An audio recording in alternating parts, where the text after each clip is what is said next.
우리 하나님의 은혜가 우리 모든 성도들에게 함께하기를 바랍니다. 우리가 지난 시간까지는 6장 1절, 2절, 2절을 가지고 예수께서 우리 믿음의 기초가 된다는 6가지 기초를 쭉 말씀을 나누었습니다. 그래서 회개와 신앙과 세례와 안수와 부활과 심판, 이것은 우리 신앙생활의 완벽한 기초입니다. 그런데 이제 오늘 본문을 보면 그런 기초는 있는데 중간에 잘못되는 사람들, 이 중간에 기초는 있는데 건물이 완성되지 못한 사람들, 참 안타까운 사람들의 얘기를 하고 있습니다. 그래서 오늘 본문의 말씀을 가지고 생각하는 것은 우리 신앙의 성장과 예수에 대해서 함께 생각을 하기를 원합니다. 기초는 있는데 성장이 없다. 이게 참 큰일이잖아요. 지난 주간에 하여튼 저는 개인적으로도 하나님 앞에 큰 복을 받은 이제 일이 있었는데 아들을 낳았습니다. 무슨 소리인지 아시지요? 그런데 성장이라고 하는 단어를 다시 한번 생각하게 되었어요.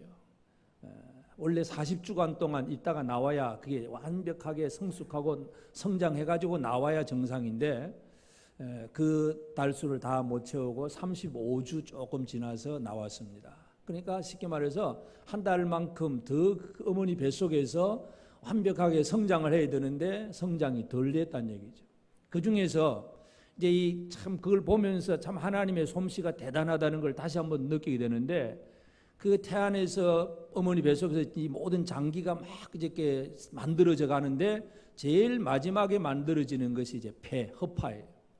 왜 허파가 제일 마지막에 만들어지느냐? 어머니 뱃속에서는 호흡할 일이 없잖아요. 그냥 다른 장기만 다 있으면 되고. 그러니까 제일 마지막에 이제 허파가 만들어져서 이제 조금 이제 한 달쯤 이제 성숙해가지고 이제 나와야 정상적인데, 한 9개월 남짓돼서 나오니까 이제 폐가 제일 약해요. 그래서 지금도 며칠 동안 병원에 있긴 한데, 그래도 하나님 앞에 감사한 것은 그래도 하나님께서 은혜를 주신다는 거, 생명 주신다는 거.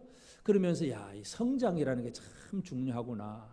한 달, 며칠 이 사이의 성장이라는 게 참 우리에게 너무나 소중한 부분이다. 그래서 오늘 우리가 믿음 생활은 시작은 했는데 성장이 안 된다면 이게 어떤 문제냐 이거예요. 성장이 안 된다면. 여기 오늘 본문에 보면 하나님께서 허락하시면 우리가 이것을 하리라 그러는데, 이제 기초를 놓고 뭔가 성장해야 되는데, 근데 어떤 사람이 있느냐? 예를 들어서 한 번 빛을 받고 하늘의 은사를 맛보고 성령에 참여한 바 되고 하늘의 선한 말씀과 내세의 능력을 맛보고도 타락한 자들은, 뭔가 하나님의 은혜를 맛보고도 타락했다. 기초는 놓았는데 그 이상 잘못되어져 가는 사람, 이 얘기를 오늘 우리가 여기서 읽어볼 수 있습니다. 물론 히브리 기자는 이 히브리 성도들이 9절에 보면 사랑하는 자들아 우리가 이같이 말하나 너에게는 이보다 더 좋은 것 곧 구원에 속한 것이 있음을 확신하노라. 히브리 성도들은 이렇지 않다는 걸 얘기하지만 그래도 이 가정에서 이런 사람이 어떤 사람인가, 성장하지 못한 사람들이 문제가 뭔가, 그것을 설명하고 있습니다. 그래서 오늘 우리가 나는 예수를 믿는다고 하면서 이 믿음으로 제대로 성장하는 삶을 살고 있는가, 오늘 우리가 이 부분을 우리 모두가 함께 생각하게 되기를 바랍니다. 여러분 스스로 어떻습니까? 이제 벌써 7월 달도 이제 셋째 주일인데 2014년을 시작하면서 올해 처음으로 뭔가 결심하고 결단하고 2014년도에는 뭔가 좀 더 내 나름대로 성장해야지 하는 그런 나름대로의 각오와 결단이 있었을 줄로 생각을 하는데, 반년이 지났습니다. 6개월이 지나서 좀 성장하셨습니까? 대답을 안 하시는. 성장할 줄로 믿으십니까? 성장할 줄로 믿는 건 믿어야 되지만 성장했냐고, 시간이 지나면 성장이 이루어져야 되잖아요. 뭔가 이 믿음의 내 내적인 믿음도 뭔가 성장하고 하나님 앞에 제대로 못하던 걸 제대로 하고 뭔가 변화와 성숙함 이런 것들이 나와야 되는데, 시간이 지나도 여전히 옛날 모습 그대로 나가고 있다. 꾸준해서 좋은 것 같은데 하나님 앞에서는 그것이 별로 합당치 않습니다. 뭔가 심으면 자라고 열매를 맺어야 그게 진짜 정상인데, 그래서 내 신앙생활이 하나님이 원하시는 그런 열매를 제대로 맺고 있는가, 오늘 우리가 이것을 한번 잘 살펴볼 필요가 있습니다. 그래서 기초는 있는데 타락한 자들의 문제, 그래서 이 타락의 원인이 뭐냐, 우리가 이것부터 한번 살펴볼 필요가 있습니다. 7절에 보면 땅이 그 위에 자주 내리는 비를 흡수하여 밭 가는 자들의 쓰기에 합당한 채소를 내면 하나님께 복을 받고, 이 땅의 문제는 땅이 자주 내리는 비를 흡수를 해라. 흡수. 그러니까 이 결국 뒤집어 말하면 이 기초는 있는데 성숙함이 없고 성장이 없고 더 이상 진전이 안 된다는 얘기는 계속 주는 그 은혜를 흡수할 줄 모른다는 얘기죠. 받아 먹을 줄 모른다는 거. 이게 가장 큰 문제잖아요. 여러분, 지금부터라도 숨을 안 쉰다든지 물을 안 마신다든지 또 밥을 안 먹는다든지 하루만 한번 그래 볼까요? 아니, 숨 안 쉬는 건 뭐 1분만 해도 안 되겠지만, 이 뭔가 우리가 살아가는 이 육의 건강을 위해서도 뭔가 자꾸 흡수를 해야 되잖아요. 흡수. 그런데 이 흡수가 안 된다는 게 이게 가장 큰 문제예요. 그래서 하나님께서 우리에게 분명히 구원의 은혜를 베풀어 주시는데, 이 하나님의 구원의 은혜가 나타나서 계속 우리에게 특별한 은혜를 주실 때에 이 은혜를 잘 흡수하느냐, 이것이 오늘 우리가 생각해야 할 문제입니다. 하나님은 이스라엘 백성들을 주로 여러 가지로 비유하시지만 시편 이사야 5장 1절에 보면 이스라엘을 포도원으로 비유를 합니다. 이사야 5장 1절에 보면 나는 내가 사랑하는 자를 위하여 노래하되 내가 사랑하는 자의 포도원을 노래하리라. 내가 사랑하는 자에게 포도원이 있으며 심히 기름진 사내로다. 하나님은 그 백성을 포도원으로 비유해요. 그럼 포도원으로 왜 비유할까요? 포도원은 열매를 발하기 때문에 포도원을 비유하는 거예요. 우리 1층 저 밭에도 포도나무가 두 그루가 있습니다. 오늘 아침에 활짝 보니까 포도가 이제 점점 색깔이 짙어지기 시작을 했습니다.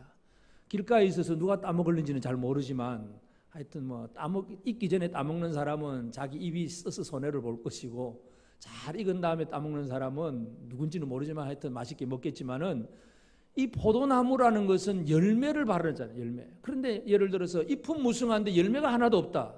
그것은 진짜 그것을 심은 사람에게 실망입니다.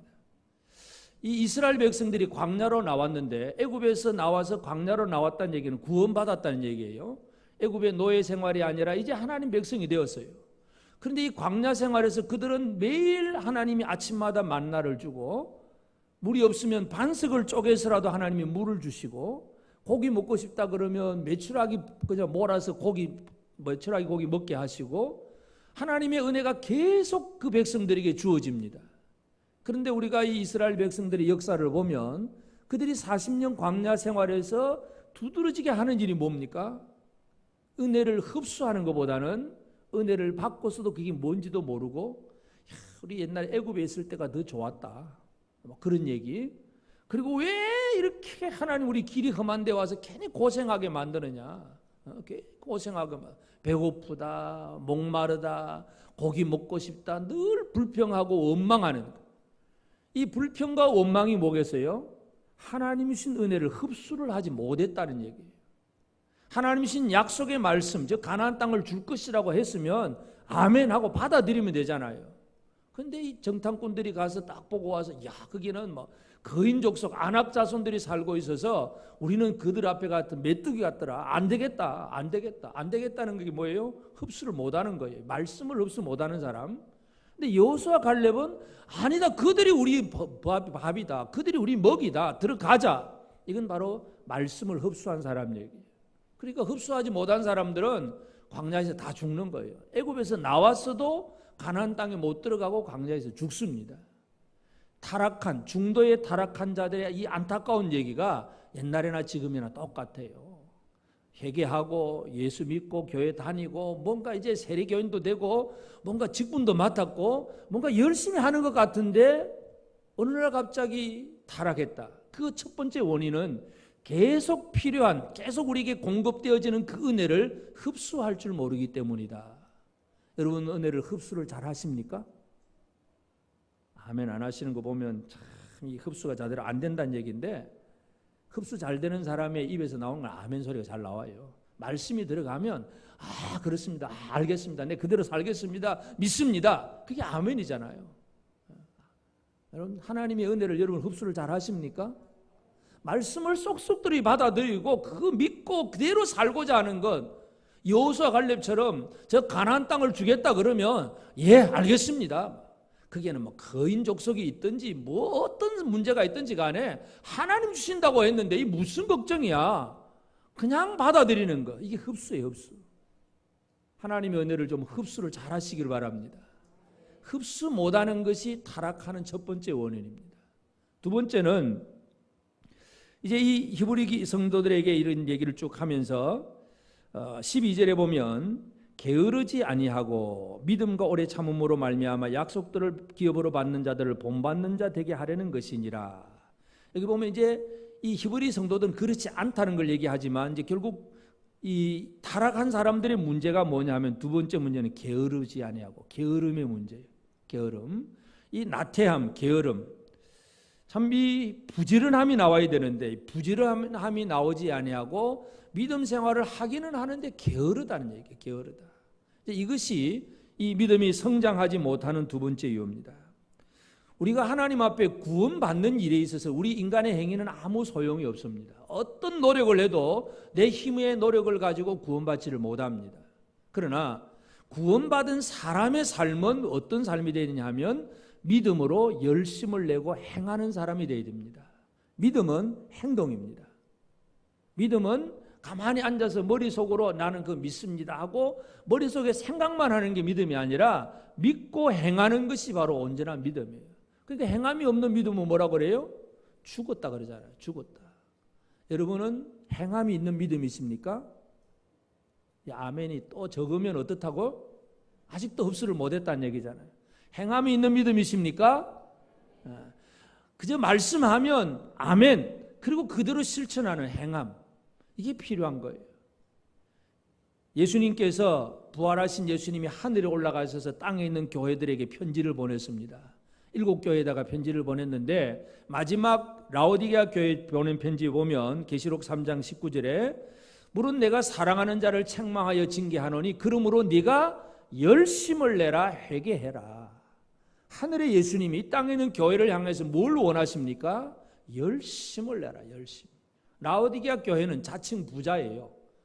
우리는 뭐 부유하고 뭐 아무 부족함도 없고 모든 일이 잘 돼가고 있으니까 그냥 아무 일 안 해도 교회는 착착착착 돌아가고 뭐 목사님이 설교하고 뭐 아무 또 일꾼들 몇 사람을 세워서 일하면 우리는 뭐 아무것도 안 해. 잘 돌아가. 뭐 교회 시스템이 잘 돌아가니까 괜찮아. 그러면서 그냥 교회만 왔다 갔다 하는 사람들, 그 얘기가 라오디게아 교회 성도들 얘기예요. 그런 사람들을 향해 예수님께서 하신 말씀이 뭐냐 하면 열심을 내라 회개해라. 열심을 내라. 여러분 열심을 내십니까? 열심입니까? 대답 안 하시네요. 믿음 생활에 열심입니까? 이 열심이 없는 게 바로 게으름이잖아요. 게으름. 이 게으름이라고 하는 것은 몰라서도 아니야. 알고 있어요. 막 이해는 하고 말은 다 해. 그런데 행함이 없어. 그것이 바로 열심을 잃어버리면 신앙 성장이 중단되거나 또 타락할 수 있는 그 가능성. 두 번째 이유가 그거예요. 첫째는 흡수를 못하고 두 번째는 게으르다는 얘기예요. 그 다음에 세 번째는 그 뒤에 보면 게으르지 아니하고 믿음과 오래 참음으로 말미암아. 이 믿음으로 이제 세 번째는 뭐냐 하면 오래 참음이 돼야 되는데 중간에 잘못되는 이유는 뭡니까? 오래 참음이 안 된다는 거. 몇 번 조금은 참아요. 한두 번은 참을 수 있어요. 그런데 오래 참음이 안 되면 결국은 실수할 수밖에 없습니다. 기초를 놓고 잘 시작된 신앙생활이라고 하더라도 그 우리 신앙생활에는 시간이 걸리는 과정이 필요해요. 과정. 어느 정도의 시간이 쫙 나가야 되는데 특별히 우리 한국 사람들은 빨리잖아요. 빨리 어떻게 하든지 막 오늘 뭐 하면 내일 당장 뭔가가 이루어져야 될 것 같은 그런 이 빨리빨리 문화에 지금 익숙한데 여러분 신앙의 성장이라고 하는 것은 하루아침에 이루어지지 않습니다. 빨리빨리 되어지는 게 아니라 시간이 걸려요. 중국의 그 고사성어 중에 조장이라는, 우리가 조장한다는 말을 잘 쓰잖아요. 조장이라는 말 아시에요? 조장한다. 이 두 농부가 모내기를 했는데 경쟁심이 있는 거야. 같이 모내기를 했지만 앞집 그 모내기를 한 사람 농부하고 뒷집 농부하고 같이 모내기를 했는데 하룻밤 자면서 저 앞집보다 우리 모가 더 빨리 자라야 될 건데 하는 생각이 탁 들었어요. 더 빨리, 더 키가 더 크고 더 빨리 자라야 된다 생각해서 뒷집 아저씨가 밤에 나가서 낮에 심어놓은 모를 밤에 나가서 살짝 키를 조금씩 더 키웠어요. 어떻게 키울까요? 뽑아야지 뭐. 살짝 뽑아내. 그래서 앞집보다는 한 1cm씩 쫙쫙 뽑아 놨습니다. 그리고 그 다음날 아침에 이제 우리가 그냥 하룻밤새 이렇게 잘 자랐다고 이제 큰 소리 치려고 밤에 그렇게 해놓았는데, 조장이라는 것은 그 모를 빨리 길게 빨리 뽑아놨다 그 얘기예요. 근데 그 다음날 어떻게 되겠습니까? 그 모가 물에 둥둥 떠다니고 있더라. 다 망하는 거예요. 조장이라는 거 시간이 걸려야 되는데 그 걸리는 시간을 참지 못하고 뭔가 이 인위적으로 뭔가 이 환경을 만들어 놓았더니 결국 다 망하는 거예요. 그래서 거기서 이제 조장이라는 단어가 나오는데, 우리가 신앙생활에 있어서 어떤 시간이 걸리는 과정 속에는 오래 참음이 필요합니다. 오래 참아야 돼요. 그 오래 참지 않으면 자라날 수가 없어요. 제대로 자라날 수가 없어요. 이제 갓 태어난 아이를 딱 보면서, 야, 이놈 우리 뭐 예를 들어서 누구 집의 아이처럼 막 벌써 몇 살짜리 막 쫓아다니는 아이들처럼 빨리 좀 뭐 쫓아다니면 안 될까? 아무리 생각을 해도 가능합니까 그게? 그건 안 되는 일이잖아요. 지금은 누워 있어야 돼. 지금은. 그리고 열심히 젖 먹고 자라나야 그 다음에 뭐 뒤집기도 하고 걸음마도 하고 시작되는 거지, 태어나자마자 일어나서 벌떡벌떡 돌아다니는 그런 아이는 없어요. 그러니까 그렇게 되기까지는 그렇게 양육하는 엄마가 계속 참으면서 먹이고 입히고 많은 노력들이 필요하지. 그게 오래 참음이라는 얘기입니다. 신앙이라고 하는 거, 우리 신앙의 성숙은 오래 참음이 필요한데 사람들이 오래 참음을 잘 못해요. 그래서 바울이 디모데한테 그런 얘기를 합니다. 디모데후서 4장 2절에 보면, 너는 말씀을 전파하라. 때를 얻든지 못 얻든지 항상 힘써라. 범사에 오래 참음과 가르침으로 경책하며 경계하며 권하라. 사도 바울이 디모데한테 오래 참음과 가르침으로 경책하고 경계하고 권하라. 오래 참음을 사도 바울이 디모데에게 강조합니다. 우리 신앙생활에 있어서 뭔가 이제 기도했으니까, 오늘 당장 기도했으니까 내일 당장 응답이 돼야 되고, 이제 내가 하나님 뜻대로 살기로 했습니다 하고 결단하고, 안 하던 11조도 좀 하고 뭔가 이제 뭐가 했으니까 하나님 복 줘야 됩니다. 그냥 당장에 뭔가 다 이루어질 줄로 생각하고 그게 안 되면 그때부터 또 불평이 나오고 원망이 나온다면 그것이 하나님 앞에 얼마나 잘못된 것이냐. 그 성장에 있어서 실패하는 원인이 오래 참지 못하는 사람 때문에 그렇습니다. 그래서 우리는 이 히브리서 6장에 나오는 기초는 되었는데 오래 이 성장이 안 되고 믿음 생활이 중간에 타락하는 사람들의 이야기는 바로 그들은 은혜를 흡수하지 못하고 받은 것들을 이제 열심히 해서 뭔가 해야 되는데 게으르고, 또 어떤 과정을 오래 참음으로 견뎌야 되는데 그걸 견디지 못하고, 이런 것들이 신앙이 타락하는 원인이었습니다.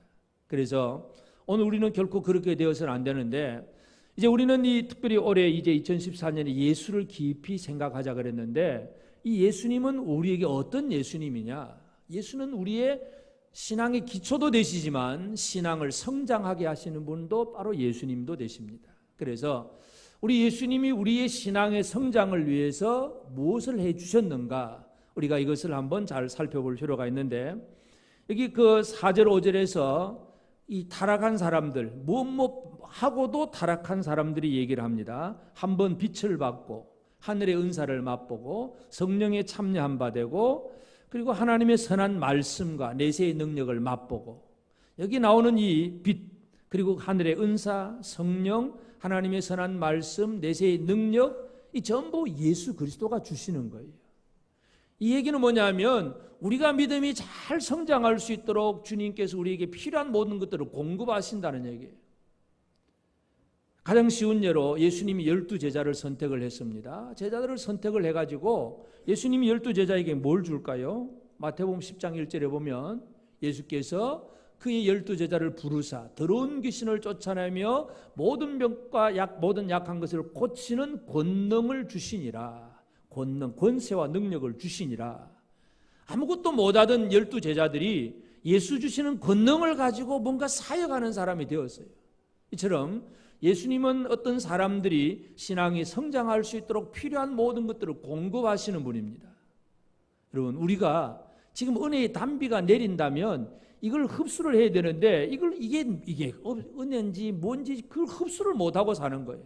은혜 받을 줄을 모른다는 거, 이게 가장 큰 문제예요. 하늘의 빛을 비추어 주시고 하늘의 은사도 맛보게 하고 성령도 보내주시고 하나님의 말씀도 능력도 체험하게 하시는 것, 예수님이 우리의 신앙의 성장을 위해서 모든 걸 공급해 주시는데 제자들에게 보혜사 성령을 보내리니 그리고 성령도 보내시고 권능도 주시고 하여튼 뭔가 이 신앙의 큰 능력을 나타내도록 공급해 주시는데 이걸 우리가 못 받고 있는 것은 우리의 문제지요. 하여튼 예수님이 어떤 분인가를 우리는 이해를 해야 되는데 예수는 신앙이 시작된 사람의 성장에 필요한 영적 에너지의 모든 공급원이 예수 그리스도입니다. 예수가 없으면 우리가 어떤 은혜도 제대로 누릴 수가 없습니다. 그러므로 우리가 매일매일 나를 위해 죽으신 예수님도 물론 생각해야 되지만 일상생활 속에서 매일매일 내게 필요한 것들을 공급해 주시는 예수님, 그 예수님도 꼭 발견하게 되기를 바랍니다.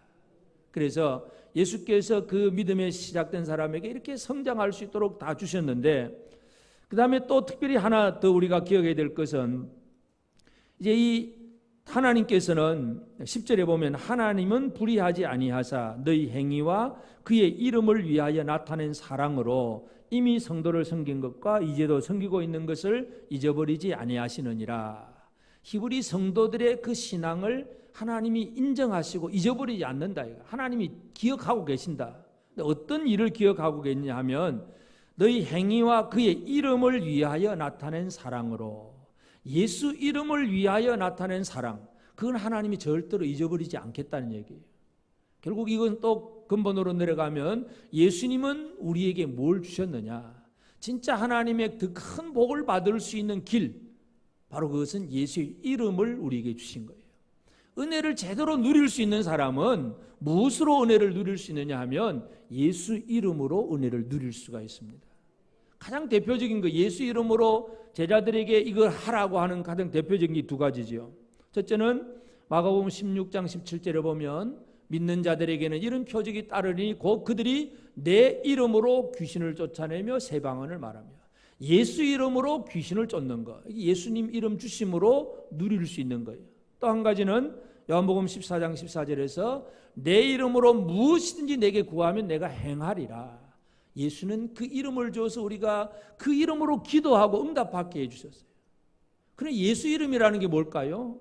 하나님의 은혜를 제대로 누리고 악하고 들어온 사탄에 대해서, 귀신들에 대해서 승리하는 생활, 하나님의 복을 받는 생활, 이 전부 예수 이름으로 이루어지는 일이에요. 그러니까 이 은혜를 흡수하고 은혜를 받아 누리는 방법이 뭐냐? 예수 이름이에요. 예수 이름. 그러니까 히브리 성도들이 그 이름을 위하여 성도를 섬긴 것, 그거 하나님이 절대 잊어버리지 않는다고 얘기하십니다.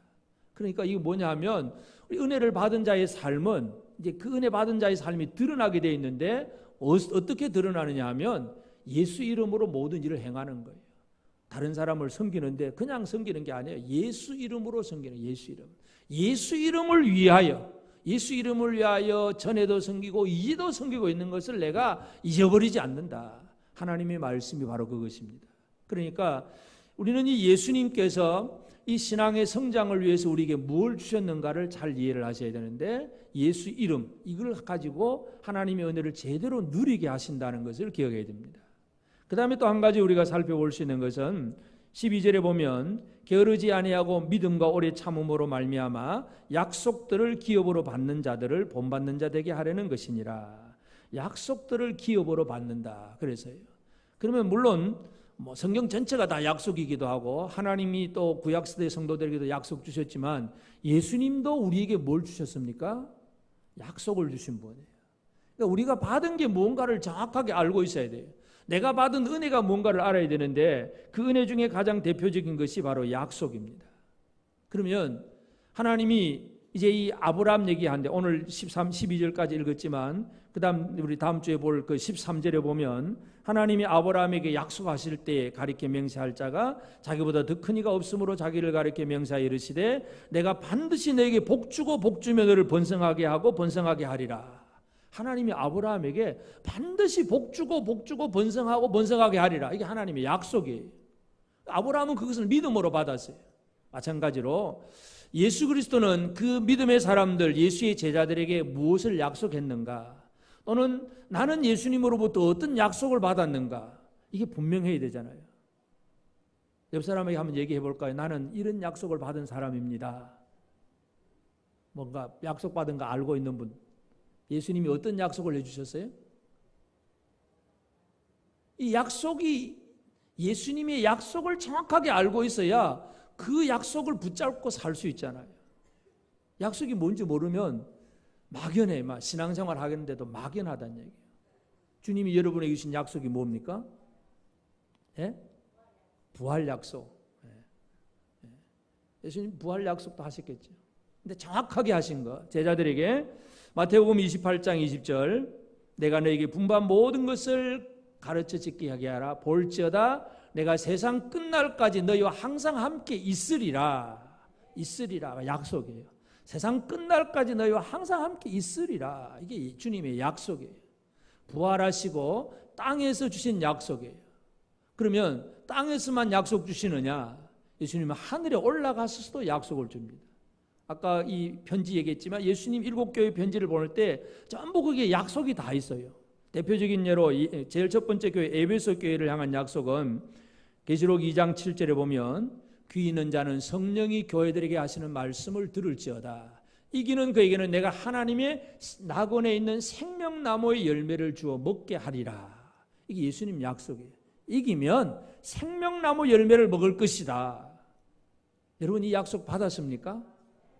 그게 약속인지 뭔지도 모르고 살면 아무 관심도 없고 받을 생각도 없고 준비도 안 되지만 주님 내게 이런 약속하셨구나 기다리고 바라보게 되잖아요. 우리가 약속이 있는 생활과 없는 생활은 엄청난 차이가 있습니다. 누군가 만나자 약속이 있으면 그날 딱 체크 표시해 놓고 만나려면 어떻게 해야 되고 사전 약속이 있으니까 다른 약속이더라도 막 다 조정을 하고 그 약속 이루려고 뭔가 준비를 많이 하잖아요. 근데 약속이 없으면 그냥 아무렇게나 살아가요. 여러분 주님이 여러분에게 주신 약속 부활하신 다음에 하늘로 올라가시기 전에 이 땅에서 마지막으로 주신 약속은 항상 함께 있으리라. 또 하늘에 올라가서도 이기면 내가 준 말씀 듣고 이기는 그에게는 생명나무 열매를 주어 먹게 하리라. 물론 그 외에도 7교회 주신 약속들이 다 있지만 대표적인 그 약속만 우리가 살펴봤는데 하여튼 주님은 우리에게 약속을 주신 분이에요. 이게 우리 신앙의 성장에 있어서 얼마나 필요한가 이것을 이해할 필요가 있습니다. 그래서 우리로 믿을 수 있게 하고 그 은혜를 누릴 수 있는 예수 이름을 가지게 하고 그리고 그 약속을 가지고 바라보게 하시는 것. 이게 예수님 하시는 일이에요. 그러므로 이제 오늘 우리는 과연 나는 예수 안에서 제대로 성장하는 사람이냐 아니면 성장이 머물러 있는 사람이냐 오늘 우리가 이것을 스스로 한번 적용하고 또 우리의 삶을 새롭게 할 필요가 있습니다. 그래서 제일 중요한 것 첫 번째는 뭐냐 하면 은혜를 받을 줄 알아야 된다. 은혜는 받을 줄 알아야 된다. 아무리 주어도 안 받으면 소용이 없습니다. 받을 줄 알아야 돼요. 히브리서 12장 28절에 보면 그러므로 우리가 흔들리지 않는 나라를 받았은즉 은혜를 받자 이로 말미암아 경건함과 두려움으로 하나님을 기쁘시게 섬길지니 은혜를 받자. 히브리 기자 12장에 또 그런 얘기를 해요. 주님은 우리에게 풍성한 은혜를 주시는데 이 은혜 좀 받을 줄 알아라. 은혜 받을 줄 알아라. 여러분은 은혜를 잘 받으십니까? 예배 마치고 설교하고 목사한테 인사할 때 아이고 오늘 설교 은혜 받았습니다. 그러지 말고 그거는 감정적으로 좀 마음에 와닿는 그런 거는 있을 수도 있겠지만 진짜 은혜는 뭐예요? 주님이 주신 그 놀라운 그 은혜를 받다 보니까 경건함과 두려움으로 하나님을 기쁘게 섬기는 것으로 나타나는 거예요. 은혜 받은 사람은 섬김으로 나타나게 되어 있습니다. 이 은혜를 못 받은 사람들은 교회는 다니는데 섬김이 없어요. 그러니까 이 지금 히브리 교회 성도들 그들은 그 예수 이름을 위하여 이제도 섬기고 또 계속 앞으로 또 이미 섬긴 것을 기억하고 하나님이 잊어버리지 않는다 그랬어요. 은혜 받은 자는 섬김의 생활을 살 수 있습니다. 옆 사람을 한번 쳐다보시면서 여러분의 섬김의 대상입니까? 잘 섬기고 계십니까? 잘 섬김의 대상을 잘 섬기고 그냥 나보다 약하고 아이고 모자라고 나보다 비교해보면 별것도 아닌 사람이라 할지라도 내가 섬겨야 할 대상으로 여기고 그의 필요를 채워주고 섬기는 삶을 산다는 얘기는 은혜 받은 자의 생활이에요. 그런데 이 은혜를 못 받은 사람들은 섬길 줄을 몰라. 그냥 섬김을 받으려고만 하지. 그래서 우리는 이 은혜를 받을 줄 알아야 되는데 이 은혜를 잃어버리는 사람이 되어서는 안 됩니다. 구약의 사울 왕 얘기를 보면 사무엘상 16장 14절에 보면 여호와의 영이 사울에게서 떠나고 여호와께서 부리시는 악령이 그를 번뇌하게 한지라. 여러분, 사울도 성령 받은 사람이었습니다. 그래서 성령 받고 예언도 하고 막 아주 이 큰 환상도 보고 뭔가 이 영적인 큰 체험을 한 사람이 사울 왕이었어요. 그런데 하나님의 말씀에 대한 철저한 순종을 잃어버리고 말씀에 대한 어떤 은혜를 제대로 누리지 못하고 내 힘으로 뭔가 하고자 하는 것, 그리고 자기 욕심이 들어갔을 때 성령은 떠나버리게 됩니다. 사울에게 있는 성령은 떠나버리고, 성령이 떠나면 악령이 들어갈 수밖에 없어요. 이게 타락한 사람들의 얘기입니다. 그러니까 은혜를 제대로 못 받은 사람은 어제 성령 받아도 소용없어요. 작년에 성령 충만해가지고 뭐 열심히 했다, 작년 얘기 아무리 해봐야 소용없어요. 하나님의 성령이 임했다가도 떠나버릴 수도 있다는 사건이에요. 오늘 우리는 지금 매일매일 이 순간 주의 은혜를 제대로 누리고 있는가, 우리가 이것을 분명하게 생각을 해야 합니다. 그래서 은혜를 받을 줄 알아야 되는데, 그리고 이제 이 은혜 받는 모습은 에베소서 2장 21절에서 22절 보면 그의 안에서 건물마다 서로 연결하여 주 안에서 성전이 되어가고 너희도 성령 안에서 하나님의 그 하실 처소가 되기 위하여 그리스도 예수 안에서 함께 지어져 가느니라. 함께 지어져 가는 이 건물로서 이제 구원받은 성도들을 비유를 했습니다. 건물 마찬가지잖아요. 건물이 기초는 놓았는데 6개 기초는 놓았는데 지어져 가는 게 없으면 아무 소용이 없어요. 그러니까 은혜를 제대로 받고 누리는 삶은 뭐냐 하면 건물을 완공시켜야 돼요. 건물을 완공시켜야 돼요. 기초공사는 아주 땅을 파고 튼튼하게 했습니다. 그 다음에 해야 될 게 뭐겠어요? 기둥도 세우고 또 벽도 만들고 벽 사이에 뭐 창문도 달고 또 들보도 얹고 지붕도 얹고 계속 뭔가를 공급해 가야 건물이 지어지는 거예요.